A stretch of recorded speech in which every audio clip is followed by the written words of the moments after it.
didikan yang masya Allah gitu ya. Sampai pernah suatu ketika itu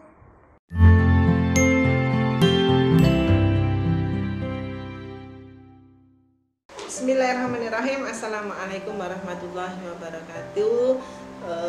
Sahabat Sehika semuanya, alhamdulillah hari ini di hari Senin tanggal 17 Agustus 2020 yang bertepatan dengan kemerdekaan RI yang ke-75, saya dapat amanah untuk menjadi artis dalam tanda kutip oleh teman-teman IT di Sehika untuk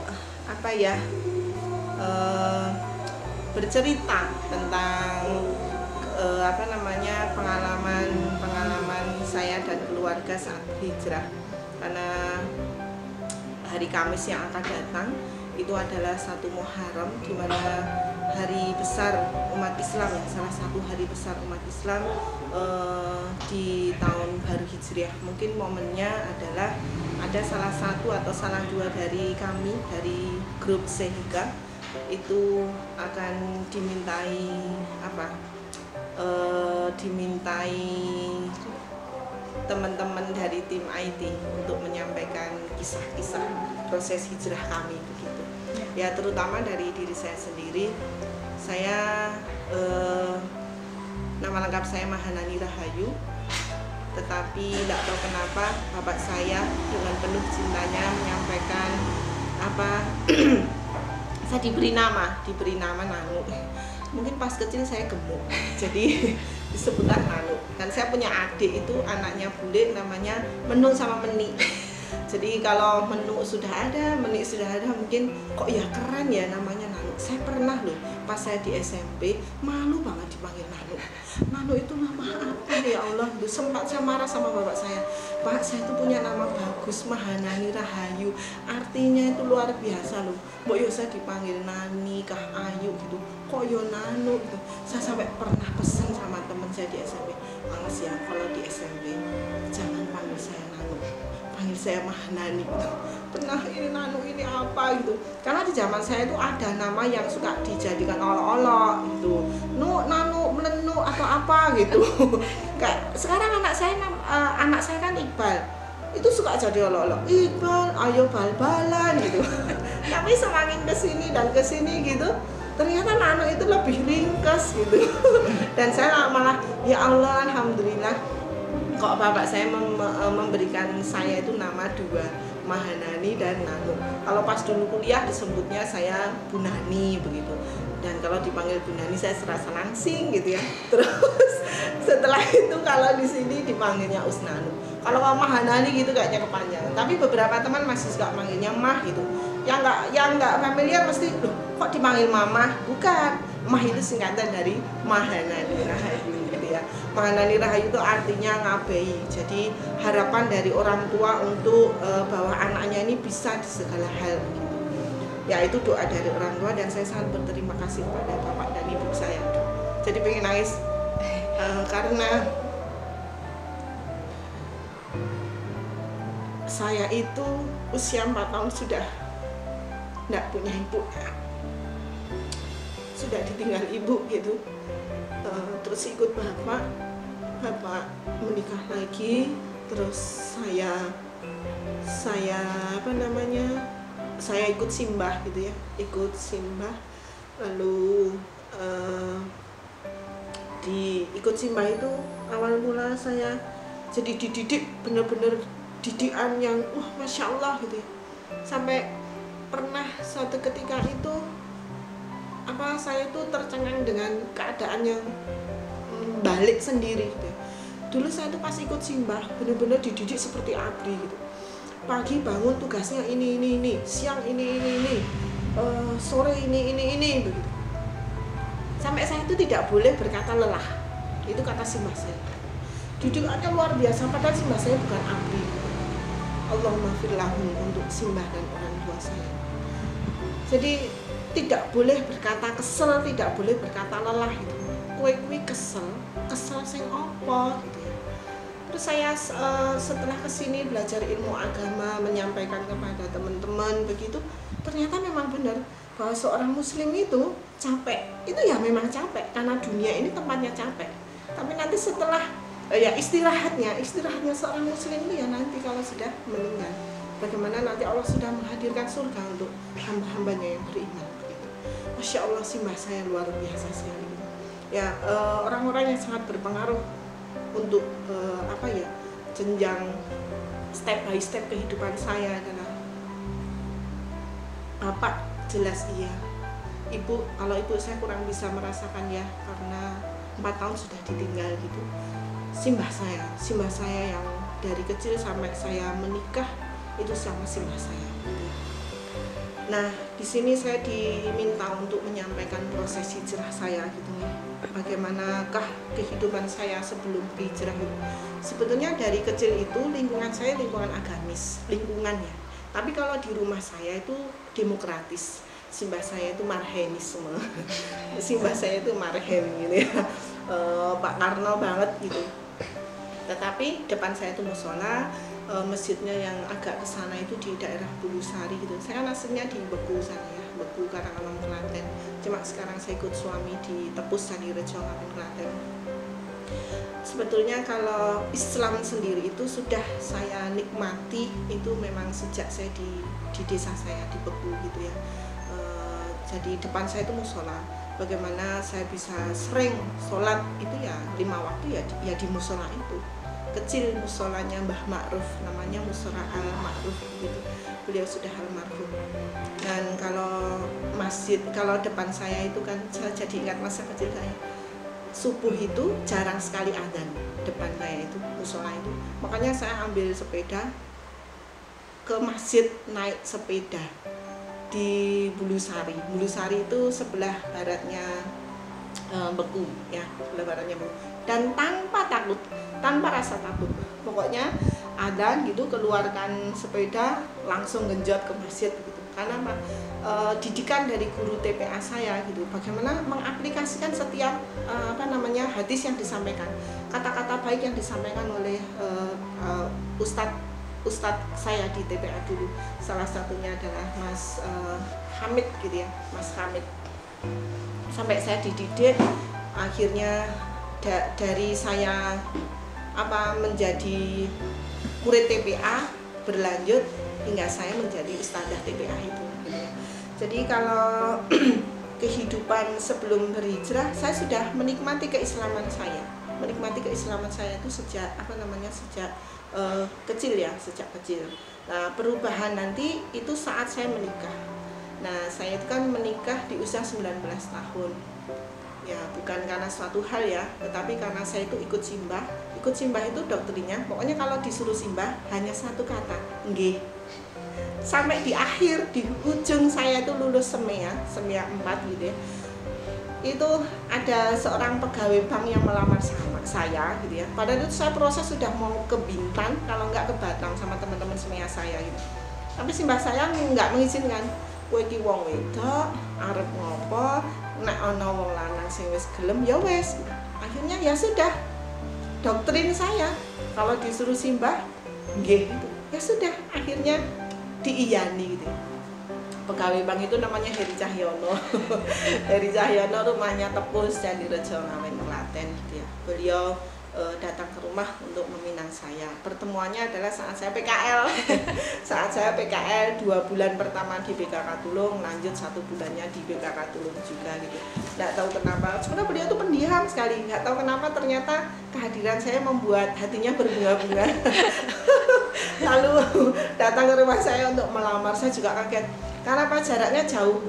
Jaraknya jauh. Saya kala itu 18 tahun, beliau 33. Jarak saya dengan suami itu 14 tahun. Tapi simbah saya wis ana wong lanang sing wis tanggung jawab, dewasa, wis kerja ditampa. Nggih. Sekali lagi saya juga bilang nggih. Ternyata memang mentaati nggih, hormat, ihtiram, taat kepada simbah sebagai orang tua saya itu ya endingnya enak. Pokoknya kalau orang tua bilang baik, ya sudah gitu ya. Itu yang diajarkan dalam Islam, dan sekarang terbukti semuanya itu ya setelah saya menikah dan saya punya anak. Itu apa yang disampaikan si mbah saya itu, masya Allah, landasan agamanya setelah saya hubungan itu kok ya pas gitu. Nah di situ setelah menikah dengan suami, di awal-awal menikah belum kerasa, belum terasa. Jadi ya saya menikah umur 19 tahun gitu ya, terus suami saya bekerja gitu ya. Terus anak pertama lahir di tahun 2000 berapa ya Iqbal itu? 2000 ya pas tahun 2000. Saya menikah 2019, anak saya pertama lahir di tahun 2000. Menikahnya 2019? Iya, 2019. 1999. Maaf, 1999. Yeah. 1 tahun kemudian anak saya yang pertama lahir. Saya namakan Muhammad Iqbal Lutfio. Nggak tahu, saya ngefans banget sama yang namanya Iqbal. Walaupun endingnya ternyata itu bisa sedikit menjadi bahan olokan tetangga. Iqbal, ayo bal-balan gitu. Tapi seru-seru aja. Saya suka maknanya, kesejahteraan gitu. Begitu. Nah, terus anak kedua lahir, saya salah satu janji suami itu kan pas ngelamar sudah, sekarang menikah saja dulu, besok kalau mau kerja dan lanjut kuliah setelah menikah gitu. Mungkin suami mau ya umur karena sudah 33. Akhirnya sudah sama derek sama Simbah sama bapak begitu, terus akhirnya menikah. Nah, di situ saya setelah anak kedua lahir, Iqbal SD, Koni TK. Nah di situ saya mengingatkan janji suami tahun 2017. Pak, katanya dulu mau menguliah saya gitu. 2017? Bukan, 2010. 2007. Maaf, 2007. Ya 2007 itu katanya mau kuliahkan. Akhirnya saya suruh daftar karena sudah menikah, jaraknya juga Klaten rumah dengan Unwida itu kan dekat. Nggak mungkin saya juga kemana-mana, usia juga sudah 27. Terus saya di Unwida ambil jurusan bahasa Inggris begitu. Nah di situ kehidupan itu mengalir. Jadi apa yang saya terima dari simbah saya, didikan simbah saya itu benar-benar teraktualisasikan di dalam kehidupan rumah tangga. Jadi umur 19 tahun, 20 tahun punya anak satu itu nggak bingung dengan pekerjaan rumah. Ikut mertua itu ya sudah bangun pagi, menyiapkan segalanya, sudah nggak kaget dengan gawean ngomah lah, gaweane wong wedok apa itu sudah sangat bisa gitu ya. Kan ikut simbah itu sudah ada pekerjaan-pekerjaan yang harus dilakukan, sampai sudah bisa membedakan iki loh kencur, kunir, bumbu-bumbu itu sudah. Sampai simbah saya itu punya punya kebiasaan, nak wong tua masak, bocah sing jenenge anak wedok kuwi ora kena dolan, ora kena lunga, kudu nunggoni. Raketan kowe ra ngewangi tunggonono kowe di situ kamu bisa belajar. Oh kencur iki, oh brambang iki, oh seperti itu. Ternyata efeknya luar biasa. Nah setelah itu saya kan ikut ngaji ya, masuk ke grup teman-teman di Tarbiyah begitu. Kapan itu? Tahun Iqbal lahir tahun 2002 2002 itu sebetulnya dulu sudah aktif di NA ya, sudah aktif di NA sebelum menikah. Nah setelah menikah itu pindah ke suami, nggak tahu mau mencok kemana gitu ya, karena warga baru dan saya juga kaget dengan lingkungan suami karena di Beku itu kan nggak ada yang non Islam. Termasuk di suami itu kan keluarga besar ya, dari 6 saudaranya bapak mertua itu yang 3 non Islam, yang 3 Islam. Di situ saya belajar tentang kebinekaan, belajar tentang toleransi, walaupun pertama diawali dengan kekagetan saya sendiri gitu ya. Oh, saya rasa pekewoh saya atau apalah begitu. Tapi setelah kesini biasa saja. Nah di situ mulai belajar tentang agama, banyak hal. Saya sudah mulai agak gonjang-ganjing bagaimana saat membahas riba.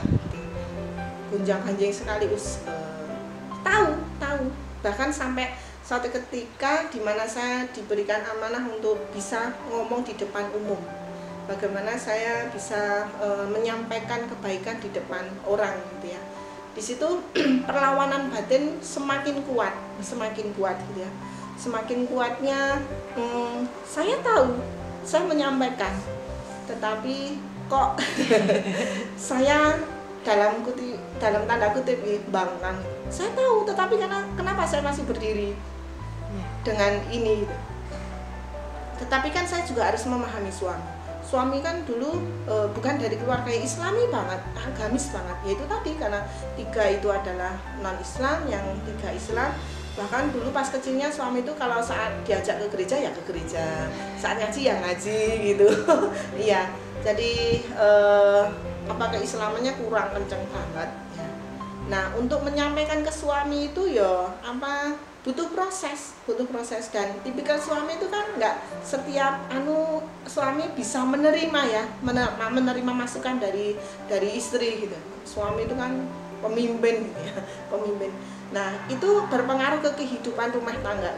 Pernah saya sampaikan itu, suasana rumah itu jadi kayak ada sesuatu yang nggak baik, musuhan dalam tanda kutip gitu. Terus jadi auranya itu nggak seru, nggak ini piye ya, Mak. Saya habis ngaji bahasnya riba, salah satunya pegawai bank, koperasi juga dia ya. Terus lama-lama ya disampaikan itu pas disampaikan saya ya senang, artinya ada jawaban setelah beberapa kali menyampaikan ya. Nah, pas saya keluar saya harus tahu, saya harus cari lukiran itu apa ya bahasa Jawa, bahasa Indonesianya saya harus cari yang lain, alternatif lain, karena saya pemimpin rumah tangga ya. Bagaimana ngopeni kamu sebagai istri dan 2 anak gitu, seperti itu kan. Ya sudah, saya mendol lagi. Yang penting sebagai istri saya sudah menyampaikan, tetapi kegalauan itu tidak bisa saya pungkiri gitu ya. Dan yang paling berpengaruh di dalam proses hijrah ini kan guru-guru ngaji saya gitu. Karena ilmu yang disampaikan gitu. Terus saat kegalauan saya seperti itu, saya datang ke rumah salah satu ustadz di Klaten, saya sampaikan, saya minta kemantepan gitu, dan solusinya itu menyejukkan. Yang penting Bu Nanu sudah menyampaikan ke suami, dan proses hijrah itu tolong untuk ditapaki dan dinikmati, tidak sekali menyampaikan langsung diiyakan, karena suami juga mikir gitu ya. Terus kalau guru ngaji saya masih ingat itu ya, Bu Rini menyampaikan, kan ada ini Bu Nanu, ada upah di mana suami jenengan itu bekerja 1 hari itu, jadi tidak terus dipukul rata riba gitu. Itu juga menyejukkan saya. Tetapi kalau di dalam proses ini Allah hadirkan ilmu-ilmu yang baru yang saya baca, yang saya dengar di ceramah-ceramah gitu, apalagi ustadz dalam tanda kutip yang aliran yang keras, sekali riba ya riba. Dan itu membuat saya semakin, tapi saya nahan gitu. Saya tahan, ya Allah. Terus akhirnya dikuatkan lagi. Saya berapa kali ya sowan ke ustadz itu untuk minta penguatan diri saya gitu. Kan saya bergelut diri saya sendiri. Saya bukan tipe yang suka ini ya, setiap apa harus saya ceritakan, seandainya mau ceritakan ya yang endingnya saja, yang bahagianya saja gitu. Takut mereka sudah punya beban malah terbebani lagi. Orang yang diceritani itu boleh jadi malah kasihan ya Mbak E itu, ya cuma sekedar kasihan saja gitu. Nah, di situ kan